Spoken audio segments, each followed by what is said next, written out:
Welcome back to our next English lesson. And we're going to continue our box up today and think about those boxes that we haven't looked at yet. And remember, these videos will be slightly shorter just to give you enough time to do the research in order to fill your box up in, because we can't write a biography about somebody without first knowing the facts. So let's have a look. Let's remind ourselves what we haven't done. So this is our box up. We've done early life, we've done linked career, and we've done end of life. So now we're going to do our introduction, our working life, and our summing up information, our conclusion. And within this is going to help us complete it. The reason why we're leaving introduction and conclusion till now is because we need the information in order to write them. So realistically, you would do your research on the working life and career, and then go back and write your introduction and your summing up, because they are the bits that are going to lead into it, let the reader know about what is going to be talked about in the biography. And summing up is kind of the pulling together of everything, why that person is important, why they're famous, why they should be known, why they deserve having a biography written about them. So here's our model text. And again, we're just going to focus on this bit. We've done the other bit, and this is our introduction. So if I was, or when I made the notes on this, the notes I made were, first off, the dates. I need to know when he was alive and any aliases he might have had. So he was known as Kit. That allows me to know that any other names he might have been known by.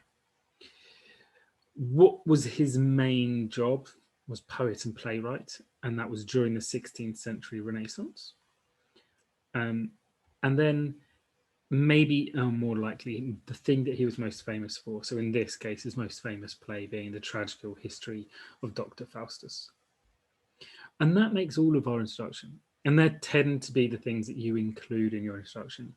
The dates that they're alive, their name and any names they're known by, what their job was and when it was or why it was important, and then thinking about what made them famous, what made them important, what other bits of information you're going to talk about when you talk about this person.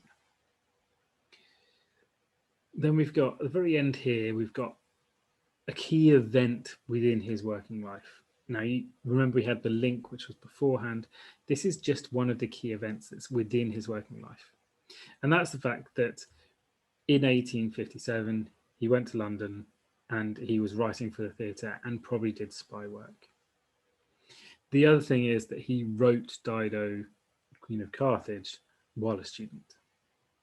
And that is a paragraph of itself. And you can see it's linked to key events over there. And that just means that we know that that bit, those key events, are a paragraph in and of themselves.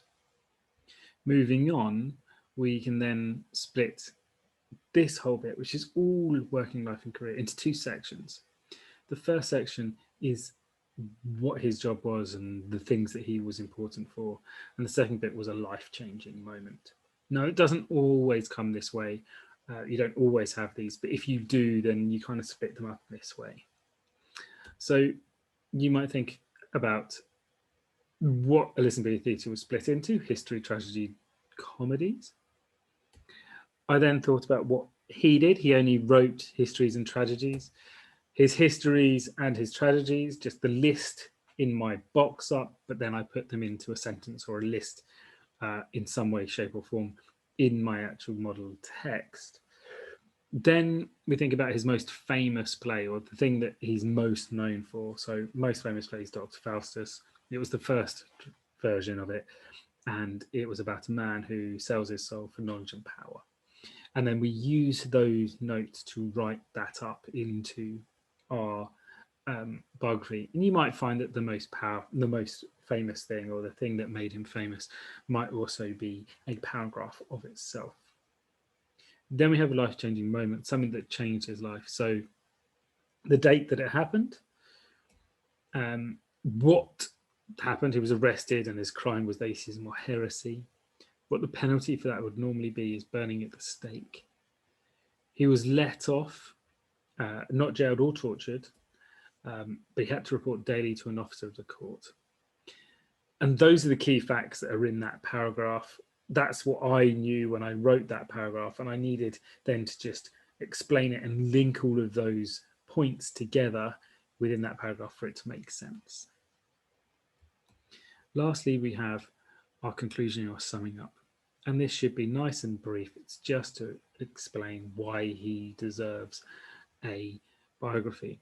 So he's a literally important person, and he's Shakespeare's contemporary, and he, especially within Elizabethan tragic drama, where he was second to Shakespeare in importance. So your task over the next 2 days is to finish your box up of William Shakespeare, to do all the research you need to do in order to get enough facts down that you can write his biography. You have until Thursday, the lesson that goes out on Thursday, in order to finish your box up and your research. I've given you extra time because you need to make sure you have that information there before you go any further. Make sure you get the research done. I'll see you in the next video. Goodbye.